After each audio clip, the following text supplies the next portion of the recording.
Політико повідомляє про те, що до України прилетять американські атакамси, які, судячи з усього, будуть мати дальність у 300 кілометрів. Як мінімум, про те, що вони будуть у новому пакеті підтримки, власне, пише Політико із посиланням на власні джерела в американському уряді, в Білому домі.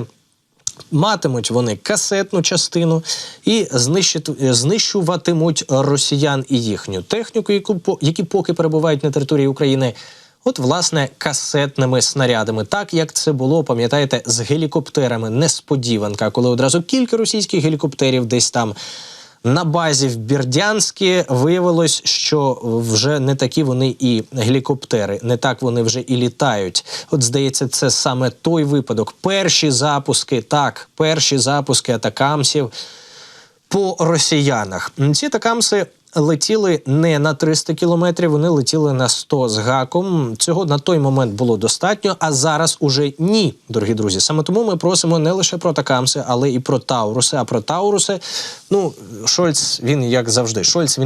Він каже, Тауруси не дам, бо це ж ми в війну втягнемось. Так само, як він казав про леопарди, так само, як він казав про все, окрім касок, все, що він передав на сьогоднішній день. Але, власне, доволі очевидно, що він чекає на рішення американців. Тобто потрібно, щоб Байден виділив атакамси дальністю 300 кілометрів, тоді автоматично Шольц каже, добре, ми в такий спосіб не втягуємось у війну, давайте і ми надішлемо Україні свої Тауруси, так вже і бути. Якщо він буде послідовним. Бо він послідовно саме так і робив. Казав, що ні, а потім виявлялось, що так, поставляв. Він все, що було необхідно, але, звісно, з затримками серйозними. Що ще може ввійти в американський пакет допомоги? 155-мм снаряди для гаубиць і реактивні снаряди GMLRS.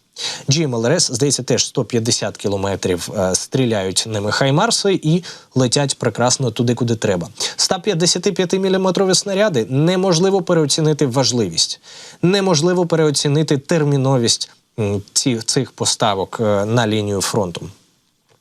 За словами одразу двох чиновників, з якими поспілкувалося видання, вартість пакета становитиме $300 мільйонів. Трохи раніше, буквально 1,5 години тому, ми з вами обговорювали, що агенція Reuters,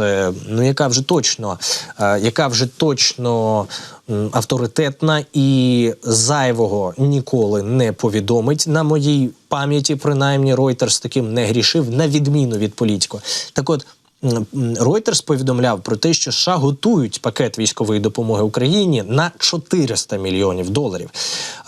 І тут в будь-якому разі чи 300 мільйонів, чи 400, з атакамсами, без атакамсів, з тими, що летять на 300 чи на 150 кілометрів, виникає одне запитання – откуда деньги? Звідки можливість у Білого дому зараз відправляти все це? З урахуванням того, що допомога блокується, можливість відправляти зброю, фінанси, іншу допомогу зараз блокується в Палаті представників сумнозвісній, очолюваній таким от персонажем Джонсоном, повністю керованим Трампом. Хоча цей Джонсон кивав, дуже так схвально кивав, коли Байден казав про необхідність термінових поставок, він все одно блокує їх. Все одно ми зараз цієї зброї не бачимо, а що зараз нам виділяють, це велике питання. Судячи з усього, це ті самі можливості, які знайшов десь нашкріп Пентагон. Десь, можливо, урізали допомогу іншим країнам, десь, можливо, з власних взяли,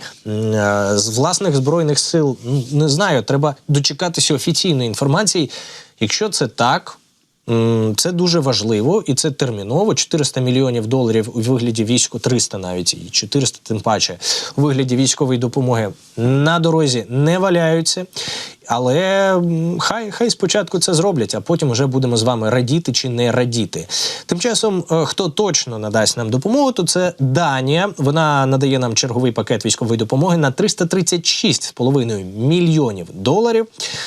Новий пакет включає, зокрема, надання самохідних артилерійських установок «Цезар» та боєприпасів до них. Серед іншого, Ця сума буде використовуватися і для фінансування артилерійських снарядів у співпраці з Францією та артснарядів калібру 155 мм у співпраці з Естонією та Чехією. Тобто вони ці гроші зараз виділяють, очевидно, будуть купувати десь за кордоном разом з Естонією та Чехією. Можливо, це частина того самого чеського пакету, на який всі скидаються європейці. Точніше, не всі, а найбільш свідомі. Можливо, ні. Знову ж таки, тут чекаємо на розшифровку від чи то данського уряду, чи то від українського уряду. Але якщо це поза тим пакетом у 800 тисяч снарядів, якщо вони не перетинаються, то це, звісно, краще. Це означає, що буде ще більше закупівель, і Україна зможе отримати ще більше снарядів у такій близькій перспективі і в середньостроковій перспективі також. Каже представник уряду, міністр оборони, що сподіваюся, що більше країн наслідуватимуть цей приклад і зроблять свій внесок у якнайшвидшу реалізацію наших можливостей. Ну і ми ж, звісно, також долучаємося і дякуємо данському уряду. Прекрасна ініціатива.